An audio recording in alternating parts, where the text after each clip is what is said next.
नमस्कार, मैं हूं आपके साथ अनुष्का और आप देख रहे हैं एमपी फर्स्ट न्यूज। उज्जैन में वार्ड क्रमांक 17 के निवासियों ने अपनी मूलभूत समस्याओं को लेकर विधायक अनिल जैन के कार्यालय का घेराव किया, पर अभी तक समस्या का अधिकारियों द्वारा निराकरण नहीं किया गया है, जिससे क्षेत्र में रहने वाले लोग और बच्चे लगातार बीमार हो रहे हैं। रामचरण राठौड़ ने जानकारी देते हुए बताया कि पीएचई की लाइन उनके क्षेत्र से 150 फीट दूर है, जिससे के बावजूद भी उन्हें निजी कनेक्शन लेना पड़ता है, जो कि बहुत महंगा है। इसके लिए पहले भी दिलीप लोढ़ा को अवगत करवाया गया था, लेकिन कोई समाधान नहीं निकला। निवासियों ने एक अन्य समस्या नाली की भी बताई, जो कि रोड बनाने के बाद टूट गई है, जो अभी तक नहीं बनाई गई। वार्ड की समस्याओं को लेकर क्षेत्र के लोगों ने विधायक अनिल जैन को ज्ञापन दिया है और समस्या का निराकरण करने की मांग की है। वार्ड क्रमांक 17 से हैं हम, और चावंडा चौराहे से पानी जाता है, वो पानी हमारे उधर इकट्ठा होता है।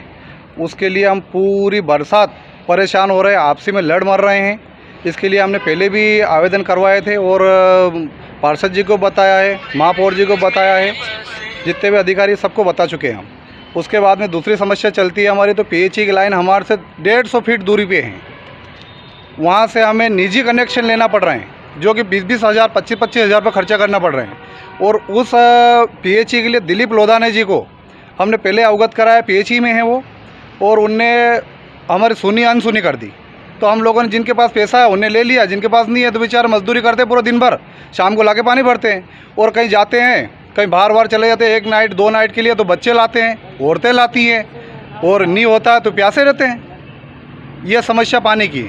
दूसरी समस्या है नाली की, जो कि रोड बन चुके हैं, रोड बन के टूट गए हैं, पर वहाँ पे नाली नहीं बनी है। अब नाली के लिए रोज़ लड़ रहे हैं, आपसी में रोज़ झगड़ रहे हैं।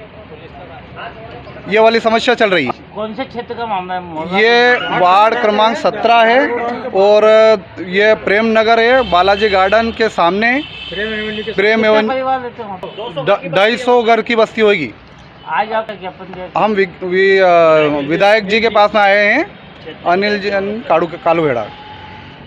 अभी विधायक जी तो यहाँ पे नहीं है वर्तमान में। जो इनके लोग हैं, इनने बताया कि हम इस चीज़ से अवगत करा देंगे, साहब को बता देंगे, और हमारी नीति से हम काम कराना चाहते हैं, ऐसा इनने बोला है। आपका नाम बताइए। मेरा नाम रामचंद्र राठौड़ है। नाली नहीं है, बिल्कुल पानी का निकास बिल्कुल भी नहीं है सर, कि पानी का निकास बिल्कुल भी नहीं है। कहाँ से कहाँ तक नहीं, सब बेचारा पानी में होकर जाते, पानी में होकर फिर माए झगड़ा भी होता है दूसरे आपस में। ये प्रेम नगर कॉलोनी है। प्रेम नगर छोटे समय से परेशान हो गए? हमको तो 20-25 साल हो गए इधर, तो पर कोई सुनो ही नहीं करता, क्या करें हम भी। आपने किसी सुने हमारी फोन को करी? अरे पार्षद तो करी, और है कौन दूसरे का जान करने के लिए। बच्चे बीमार हो रहे हैं, हम भी खुद बीमार हो रहे हैं। बच्चे का स्कूल जाता हूँ, पाइपलाइन गंगा भाई। उज्जैन जावरा हाईवे रोड को लेकर अब किसान सड़कों पर उतर गए हैं। उन्होंने आज कलेक्टर को मुख्यमंत्री के नाम ज्ञापन सौंपकर हाईवे 4 लेन में कुछ सुधार करने की मांग की है, जिससे किसानों की जमीन के 2 हिस्से हो जाएंगे और उन्हें इधर से उधर जाने में 5 किलोमीटर का लंबा रास्ता तय करना पड़ेगा। साथ ही रोड की हाइट अधिक होने से किसानों के खेत में जल भराव की स्थिति भी बनेगी।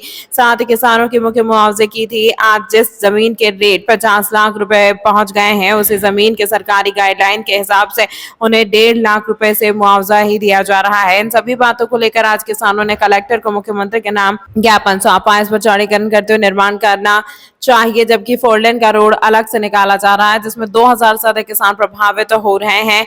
आने वाले समय में हमें अपनी जमीन रोजगार बढ़ाने के लिए आंदोलन भी करना पड़े तो हम पीछे नहीं हटेंगे। साहब, पहले तो हम ये चाहते हैं कि ये रोड नहीं बने, क्योंकि वर्तमान में जो अभी उज्जैन जावरा रोड है, वहीं से अगर 4 लेन बनाए तो सभी को सुविधा है, और जितने भी ना तो किसानों की ज़मीन जाएगी, ना और जो दूसरे लोग व्यवसाय ये करते हैं उनका नुकसान भी नहीं होगा, और वो अच्छी जगह है, और इससे गवर्नमेंट का पैसा बचेगा और किसानों की आय भी ऐसी कैसी बनी रहेगी। अगर ये रोड अगर बनता है तो ना किसान पूरी तरह से बर्बाद हो जाएगा, क्योंकि जो किसानों के कुछ लोग हैं जो छोटी छोटी किसान हैं, उनके पास कम ज़मीन है, तो उनकी ज़मीन पूरी चली जाएगी और वो रोजगार हो जाएंगे, और उनका ना तो कोई भरण पोषण कर पाएगा, ना सरकार सुनती है, ना कुछ भी नहीं है साहब। अगर ये रोड बना तो बहुत सारी समस्या खड़ी होगी। किसान वर्ग के लोग हैं वो जी नहीं पाएंगे और उनका गुजर बसर नहीं हो पाएगा। यहाँ से उज्जैन से लगा के कम से कम 2000 के समथिंग लोग हैं, जावरा तक के लोग, वो सभी बेरोजगार होंगे। क्या उज्जैन जावरा रोड बन गया, इससे पूरा नुकसान है, किसानों को कोई फायदा नहीं, 1% भी फायदा नहीं है। समस्या तो साहब पूरी है ना, ये सब बोल रहे हैं जो कि ऊंचा बहुत बनेगा, और खेती भी नहीं कर पाएंगे लोग, इधर से उधर जा नहीं पाएंगे, जल भराव होगा, पानी की निकासी नहीं देंगे, ऐसा सब चलेगा तो कैसे क्या कर पाएगा किसान। आज क्या कर रहा है साहब हमने किसान संगठन के लोग के साथ जुड़ के यहाँ पे कलेक्टर साहब और मुख्यमंत्री साहब को आवेदन दिया है जो हमारी समस्या को सुने और इस रोड को कैंसिल करें। उमराव सिंह चंदेलपुरी गढ़ा। सर ये उज्जैन से जावरा रोड निकल रहा है, बहुत ऊंचा निकला, इसकी हाइट 15 फीट है। तो उससे किसानों को ये दिक्कत आ रही है कि जो खेत है ना वो 2 पार्ट में डिवाइड हो रहे हैं। तो अगर हमको उस खेत में जाना है तो हमको ये मान के चले आप 5 किलोमीटर दूर या 6 किलोमीटर दूर से घूम के जाना पड़ेगा एक। और उसका जो पानी है वो हमारी ज़मीनों में आएगा, उसकी निकासी है ऐसे गलत करेंगे तो उससे हमारी ज़मीन को नुकसान है। तो हम यही चाहते हैं कि एक उस रोड का लेवल है ना नॉर्मल कर दीजिए, तो हमें क्या है कि नॉर्मल हो जाएगा ना तो हम कुछ भी व्यवसाय खोल सकते हैं। और जो उसका मुआवजा है वो बढ़ा के दीजिए आप, जो राजस्थान और गुजरात वाले दे रहे हैं, क्योंकि अभी हमको बहुत कम मिल रहा है, मतलब 1-1.5 लाख रुपए मिल रहा है, उसका डबल कर दीजिए आप, तो मतलब 3 लाख के समथिंग। आप इस ज़माने मतलब इतने में हम एक प्लाट भी नहीं खरीद पाएंगे, ये आपको ही पता है। गाँव में भी आज एक प्लाट भी अगर अपन लेने जाएंगे तो कम से कम 10, 15, 20 लाख तो मिलेगा ही, और इतने में कुछ नहीं होता है सर। और जो किसान है, छोटे स्तर के किसान हैं जिनकी ज़मीन 2 बीघा 4 बीघा है, ऐसे कुछ किसान हैं जिनके होल भी जा रहे हैं, तो मतलब उनकी पूरी ज़मीन चली जाएगी तो वो क्या करेंगे। आप अगर 3 लाख रुपए भी दे रहे हो तो 3 लाख रुपए में तो आज एक घर भी नहीं, एक कमरा भी नहीं बनता है, लेटरिन बाथरूम 1-1.5 लाख रुपए में बनती है सर। ये बीघा के हिसाब से दे रहे हैं, जैसे 4 गुना दे सरकार, 1.5 लाख रुपए मतलब गाइडलाइन के हिसाब से दे रहे हैं। पुरानी है वो, जो अभी की नहीं पुरानी, तो उसका डबल मान लीजिए तो आप 3 लाख होंगे, ये 3 लाख रुपए दे रहे हैं 2013। ऐसे में वहाँ की ज़मीन है 40 लाख 50 लाख, जो रोड पे उसकी कीमत ज़्यादा है और जो ऊपर है उनकी कम है। जो मतलब पत्थर की ज़मीन है, पथरीली हमारे यहाँ, वो मान के चले आप 27 लाख 30 लाख रुपए बीघा बिक रही है, और हमारी उसको कुछ मूल्य नहीं मिल रहा है सर। इतने में कैसे करें। मेरा नाम महेश नायक है, नागपुरा गाँव मेरा। उज्जैन में आज शाहिद गजेंद्र शुरवे की पुण्यतिथि पर एक अनोखा आयोजन किया गया। जिला अस्पताल में फल और बिस्किट का वितरण किया गया। इस दौरान सड़क अस्पताल में भर्ती मरीजों को फल और बिस्किट वितरित किए गए और उनके स्वस्थ जीवन की कामना की गई। स्कूल की प्राचार्य दीपाली निगम ने बताया कि यह आयोजन हर साल शहीद की पुण्यतिथि पर किया जाता है ताकि उनके परिजनों को भी बल मिलता रहे। इस मौके पर civil surgeon doctor Ajay Diwakar के साथ पूरा स्टाफ उपस्थित रहा। आज प्रदेश के सीएम श्री मोहन जी की श्रीमती सीमा यादव जी आज यहाँ आई थी। फल वितरण का कार्यक्रम रखा गया था महिला मंडल की ओर से। गजेंद्र सुरवे जो कि एक शहीद हैं, जो बहुत कम उम्र में 19 वर्ष की आयु में शहीद हो गए थे, उनका आज पुण्यतिथि है। उसके उपलक्ष्य में यह कार्यक्रम का आयोजन किया गया और यहाँ छोटे छोटे बच्चों को बिस्किट और दूध का वितरण किया गया। हम ये मानते हैं कि इस प्रकार से हम ऐसे शहीदों को याद करते रहें। उनकी याद में अगर हम छोटे छोटे कुछ कार्यक्रम करते रहेंगे तो उनके माता पिता को खुशी होगी। और यहाँ हमें हॉस्पिटल के छोटे छोटे बच्चों को हमारे द्वारा फल बांटा गया, तो जो कि उनके स्वास्थ्य के लिए लाभप्रद रहेगा। मेरा नाम दीपाली निगम है, मैं शासकीय माध्यमिक महाविद्यालय में कार्यरत हूँ। श्री मां छत्रेश्वरी चामुंडा माता मंदिर पर चामुंडा माता भजन मंडल द्वारा बनाया गया बरसाने की तर्ज पर फूलों एवं गुलाल से फाग महोत्सव। प्रतिवर्ष अनुसार इस वर्ष भी चामुंडा माता मंदिर पर चामुंडा माता भजन मंडल द्वारा फाग महोत्सव का आयोजन किया गया। मंदिर के पुजारी पंडित सुनील चौबे एवं भजन मंडली की प्रमुख गायिका अर्पिता सक्सेना ने जानकारी देते हुए बताया कि हमारे द्वारा प्रतिवर्ष बरसाने की तर्ज पर चामुंडा माता मंदिर पर फूलों एवं गुलाल से होली खेल, फाग के भजन कीर्तन कर बड़े हर्षोल्लास के साथ फाग महोत्सव मनाया जाता है। उसी कड़ी में इस वर्ष भी चामुंडा माता मंदिर भक्त समिति एवं चामुंडा माता भजन मंडल द्वारा फाग महोत्सव मनाया जाता है, जिसमें फूलों और गुलाल से होली खेली गई एवं भजन मंडल द्वारा होली एवं फाग के गीतों की प्रस्तुति दी गई। कार्यक्रम में बड़ी संख्या में मंदिर समिति सदस्य, भजन मंडल के सदस्य एवं श्रद्धालुगण मौजूद रहे। फाग महोत्सव का कार्यक्रम मंदिर परिसर में भक्त मंडल द्वारा किया गया है, जिसमें फूलों से एवं होली खेलकर फाग उत्सव मनाया जा रहा है। पुजारी सुनील चौबे। फागुन महीने में पूर्णिमा से पूर्णिमा तक फागुन लग जाता है। हाँ, फागुन महीना मनाया जाता है मंदिरों में, घरों में, महिलाओं, हम लोग ग्रुप लोग में मिलकर लोग फाग उत्सव मनाते हैं। तो मंदिरों में चामुंडा माता मंडली पे आज हमने मार्च को फाग उत्सव रखा है, जिसमें माता जी के भजन, भोलेनाथ के भजन और कान्हा जी की होली, माता जी की होली, भोलेनाथ जी की होली। तो होली उत्सव मनाते हैं क्योंकि बरसाने में भी कृष्ण भगवान और राधा जी ने होली खेली थी। तो होली उत्सव इसलिए मनाया जाता है क्योंकि फागुन, जैसे बरसाने में राधा जी कृष्ण जी की होली होती है, तो ये परंपरा सनातन धर्म की रही है कि हर मंदिरों में ये उत्सव मनाया जाता है। मेरा नाम अर्पिता सक्सेना है, मैं चामुंडा माता भजन मंदिर से। वर्ल्ड हिंदू फेडरेशन द्वारा गौमाता को राजमाता का दर्जा देने की मांग को लेकर 2 दिवसीय मार्च में कार्यक्रम का आयोजन किया जाएगा, जिसको लेकर संगठन द्वारा तैयारियां शुरू कर दी गई हैं।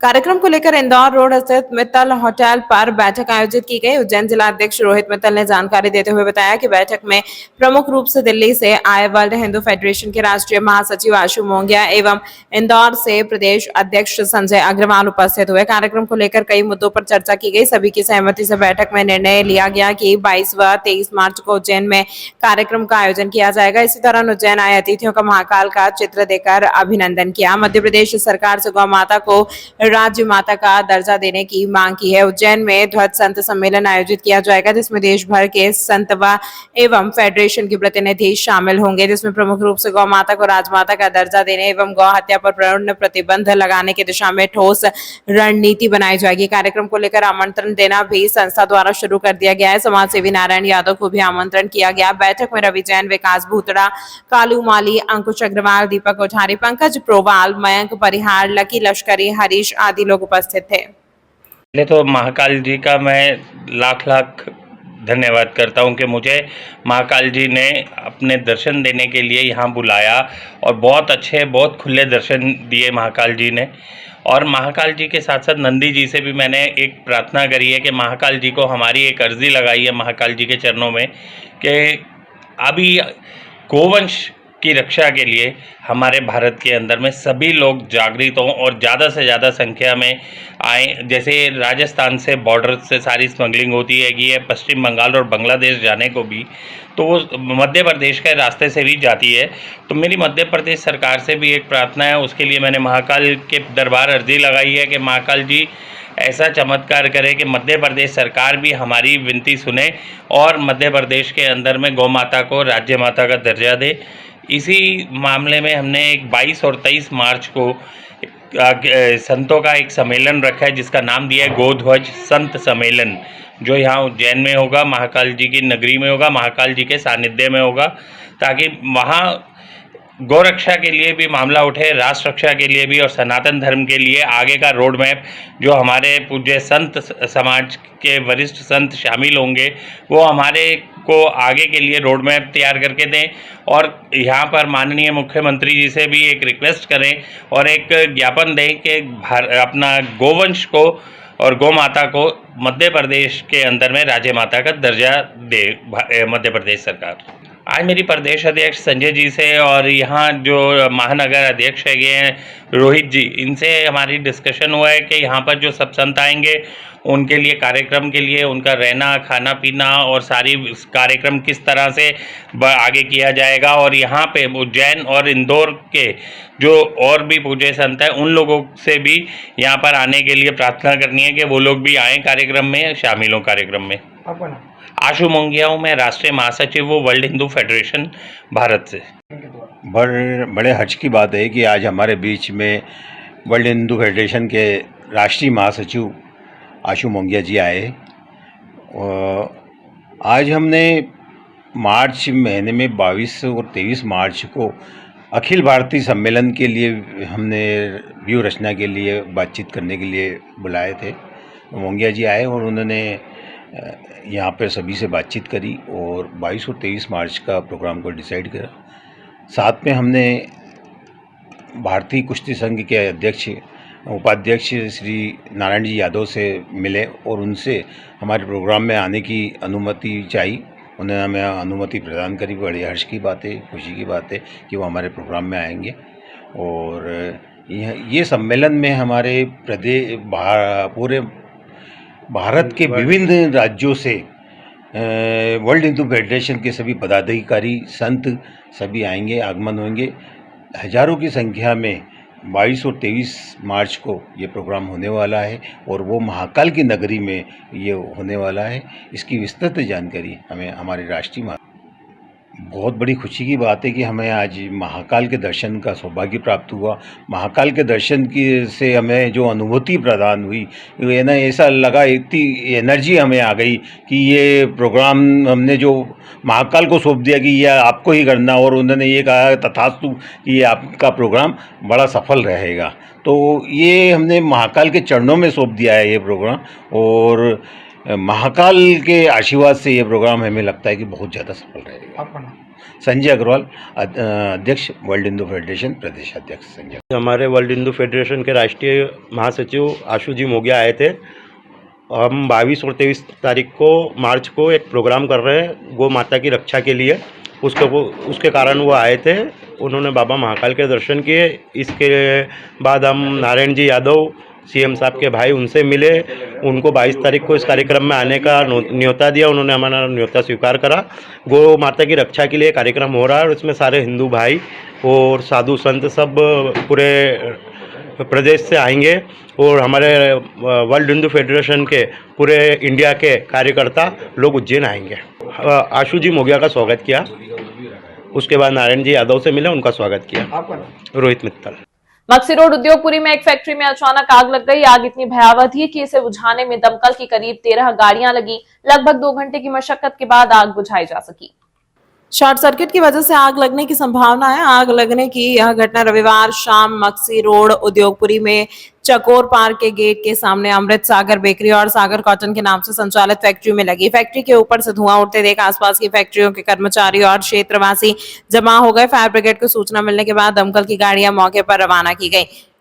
आगजनी के दौरान फैक्ट्री के अंदर रखा कॉटन वेस्ट, लकड़ियां, बॉक्स सहित अन्य सामान जल गया। फायरमैन अंकित राजपूत के अनुसार आग इतनी भयावह थी कि इसे बुझाने में दमकल की करीब 13 गाड़ियां लग गई। 2 घंटे बाद आग पूरी तरह से काबू पाया जा सका। इधर फैक्ट्री संचालक अब्दुल वहीद के अनुसार आग में फैक्ट्री में रखा कॉटन वेस्ट और बॉक्स के अलावा शेड जलकर खाक हो गया। हालांकि फैक्ट्री में अधिक सामान नहीं होने की वजह से ज्यादा नुकसान नहीं हुआ। घटना की सूचना मिलने पर पवासा थाने से पुलिस टीम भी मौके पर पहुंची। तमाम महत्वपूर्ण खबरों के लिए देखते रहिए MP फर्स्ट न्यूज।